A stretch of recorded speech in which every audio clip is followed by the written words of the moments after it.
All right, welcome back to College Football Addiction. Jay from the Prime Time for College Football joins me again. We're going to talk a little bit about Travis Hunter today, kind of one of the most unfair, unreal college football players we've ever seen, let alone know and see this year. Our video today is presented by BetUS.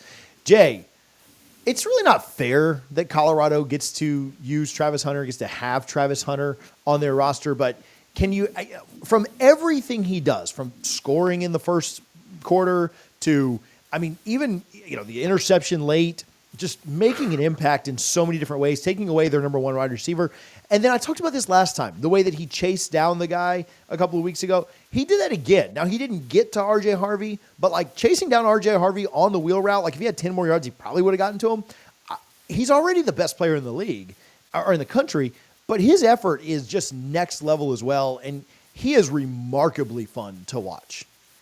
Dude, the man is absurd as a talent, right? This season, he's sitting up here, stats-wise, which is wild to me, that he's got 46 receptions for 561 yards. Last season, he finished with 57 catches for 721. So he's on pace to pass last year. He's got 6 touchdowns. He's already passed last year in touchdowns. Then he throws in there 11 solo tackles, 2 picks, and a forced fumble, which won the game against Baylor.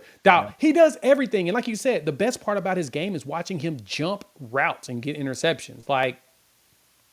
Dude, how are you able to do that? And he comes out of nowhere every time he does it. It's like, the dude's an alien, right? We're talking about some of these other alien freshmen out there, like Ryan Williams for Alabama. Travis Hunter is just absurd. And it's crazy that the Buffs have been blessed to have 2 of the top 5 players in college football on their team for the last 2 years. Yeah, and it's really not even fair, and no discredit to Shador, but Travis Hunter really is kind of 2 of the top 5 players by himself. That. And so maybe they have 3 of the top 5 players when you add Shador in, because Hunter is the best corner and he's the best wide receiver too. And what's crazy to me is that even when he's not touching the ball, he is making the biggest impact possible, because one, he's usually taking away the other team's best wide receiver. I spoke with a UCF reporter and about the Florida game, and then kind of looking back at the Colorado game. And the UCF guy told me, man, they loaded up the box, and we're a 1 wide receiver team. We have 1 really good wide receiver, and everybody else is kind of okay. And Colorado said, we're going to load up the box so that the running back can't beat us, and we're going to put Travis Hunter on your best wide receiver, and he ain't going to beat us. And so, the ball wasn't thrown Hunter's way very much, but he impacted the game in such a way defensively that, he didn't have a bunch of pass breakups. Obviously, he had the interception, but he wasn't really all over the stat sheet, but he took away the other team's best player. It's exactly what Deion used to do back for the Cowboys and the Seminoles and everybody else. And then offensively, same thing. The only reason that they caught that touchdown pass against Baylor to tie the game up with no time left is because Hunter was a distraction the other way. They were so concerned about taking Hunter away that they not forgot, but they left Wester in one-on-one coverage. And it's the same thing that's happened everywhere else, right? Why do you think Ray Allen hit all those threes when he was playing with LeBron? Or why do you think Robert Horry hit all those threes when he was playing with Kobe and Shaq? I understand it, but Hunter is impacting the game in even a bigger way than I think most people would even expect. Yeah, he's changing the game of just a position, right? Now we're seeing and hearing other players say, or kids say, that they want to do what Shador is doing, right? You got recruits that's coming to Colorado specifically because they want to have the opportunity to be the next Travis Hunter. And unfortunately for them, there's only one Travis Hunter. Now, granted, you may have some players that have the capabilities close, but there's a reason why Travis Hunter was rated as the number 1 player in the country in his class. The dude is that dude. And then at the same time, he's playing over 100 snaps per game, and he still has energy at the end of the game to chase somebody down or jump a route for an interception or hit a dude and force the fumble to win the game. It's a different level. It's a different level of not only energy, but effort. I think that's the one thing that's the most underrated thing about Travis Hunter is just the freaking effort that he puts out there. He is a willing tackler. He is a willing blocker. He is a willing route runner as far as being a decoy. Hell, against Baylor, TJ, the craziest thing in the press conference afterwards, he talked about how he told the coaching staff, hey, let me go to the opposite side of the field by myself because I know they will all be on me. And sure enough, he said, they had 3 dudes on me. And if you watch the end of the video, you can see me running towards the side of the ball where Wester is catching it because I knew that they were going to follow me and I was going to get over there to help him after the catch. Absurd. Just insane. Next level, the type of player every coach dreams of having.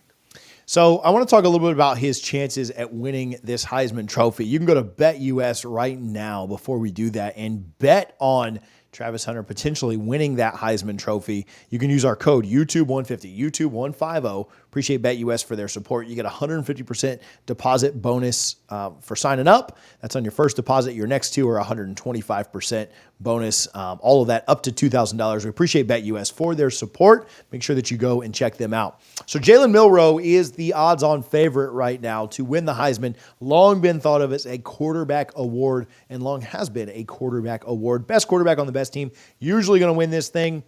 Or just a supreme talent, right? Like Jaden Daniels did win it as a quarterback last year that went 9-3, but he had some spectacular games. He was able to kind of get it done. Travis Hunter sitting at second, plus 475. Right behind him, Cam Ward at plus 525. I think his odds maybe took a little bit of a hit with the way that he turned the ball over against Virginia Tech, but he'll have plenty of games to kind of make up for that. Milroe is going to be tough to unseat because I do think Alabama is going to win a lot of games down the stretch. Some of their tougher games don't look as tough. I know that they've got the Tennessee game coming up. I know they play some other really good teams as well. But Hunter's chances at this are certainly not zero. It would be unprecedented.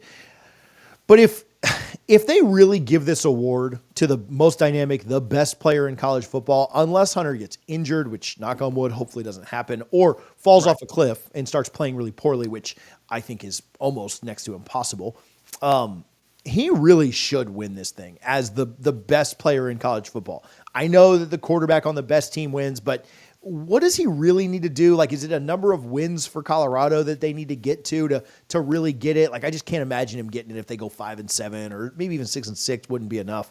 But what needs to happen for him to realistically win the thing?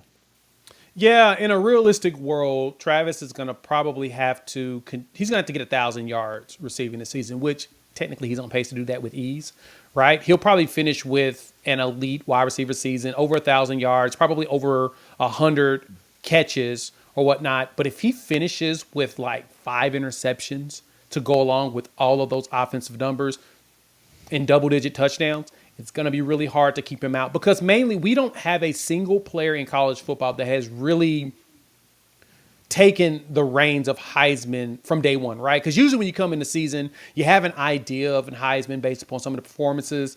But Ashton Genty over there at Boise State is trying to, stake some claim. If he finishes over 2,000 yards, he'll definitely be sent up to New York. But if Travis can get 100 yards and 1,000 yards receiving, plus double-digit touchdowns, and get about 5 interceptions, which playing the way he's playing, he can push for 10 interceptions. Put it this way, he gets 10 interceptions with 1,000 and 100, he wins it, guaranteed. He'll be the next two-way player to get it since like Charles Woodson, just because of the numbers are absurd. That award typically goes to a player that puts up numbers that just don't make any sense, right? This is numbers that just stick out. And it usually goes to a non-quarterback position when the quarterbacks just aren't as game-changing. And right now it's not, unless Milroe runs for 1,500 yards, which he could, but I don't see it. I see him running for close to 1,000, probably 800, and throwing for like 3,500. But those numbers aren't going to win it over a Travis Hunter season of 1,000 yards receiving, 10 touchdowns, and 10 interceptions. He's on pace for well over 1,000 yards receiving right now at 561, only 5 of 12 games in. That would be a pace of like 1,300 and change. So he could even fall off pace a little bit to get to that 1,000. He also has 6 touchdowns. So again, a little over a touchdown a game. He's on pace there as well to get to over 10 touchdowns, on pace for 12, 13, 14, somewhere in that range. Now, competition may get a little tougher now that they're in the division. Right. So it might drop a little bit, but it would be surprising to me if he only had 4 more touchdowns the rest of the year. When you think about it like that, it would also be surprising to me if somehow over the next 7 games, he had less than 500 yards, which 500 is all he needs to get to 1,000. Only 2 picks so far on the year, but he does have the forced fumble that was really big. And that was kind of a I don't know if you call it a Heisman moment or not, but kind of a big time moment that I think a lot of people will kind of remember. So yeah, I think, he's going to need to up it from an interception standpoint to get anywhere close to that, like 6+. 10 would be extraordinary over the last couple of weeks if they could somehow make the Big 12 championship. I do think that. I don't even think the extra game would matter. If they make the Big 12 championship, it means they won 10 or 11 games, and I think he's going to win it. But do you think, you mentioned some stuff about stats. What is the do you think there's a number of games that Colorado needs to win for him to have, like, they can't lose out, obviously. Yeah, but do they need to get to 8? Like, or, 9, somewhere in there, or what do you think about wins for Colorado? To make it easier for him, double-digit wins gets him to New York, period. If they win double-digit and he puts up the numbers that I mentioned without the interceptions, if he gets about what he's on pace for, it's about 5. If he finishes with 5 picks and 1,000 yards, 10 touchdowns plus, he's going. There's no argument there because that's massively impactful to what they do. He always gets closeout turnovers, interceptions, forced fumbles, etc. He does all of that really in the key parts of the game. That sends him to New York. Now, the question is going to be, if Colorado gets to 8 wins, does it also send him to New York? I think 9 is probably the lowest that will get him there. I don't know if 8 will get him there, but I think 9 will get him there. 9+ gets him an invite to New York. It's really hard to imagine that Cam Ward won't go like 12-1, 13-0, like 11-2 at absolute worst. If they were to drop a regular season game and then maybe drop the championship to Clemson or something like that, Right. So you're thinking like Cam Ward's probably winning close to 12 games, being a really, really good. I mean, he's great. Like Cam Ward is really good. Like you talk about Shedeur, like Ward's probably a top 2 or 3 quarterback as well in the draft. And so, you'd have to think that, he's going to continue to be around, again, barring injury, barring like Miami just falling off a cliff, which it doesn't seem like they will. The schedule's pretty weak. He's going to put up a lot of stats. And so you'd think Cam kind of sticks around. I think Milroe or Nico are probably going to maybe eliminate each other. One of them is going to eliminate the other one.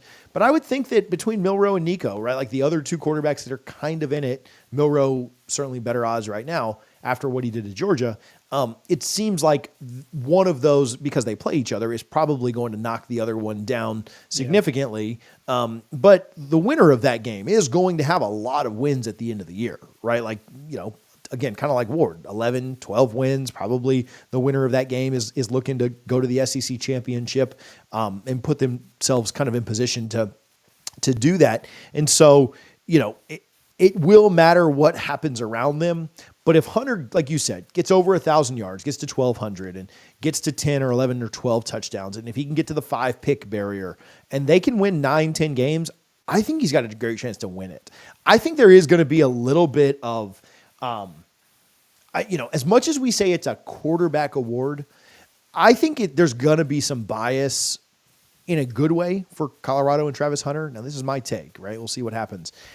But we saw that hype train last year around the beginning of the year and the offseason with Coach Prime and everything else.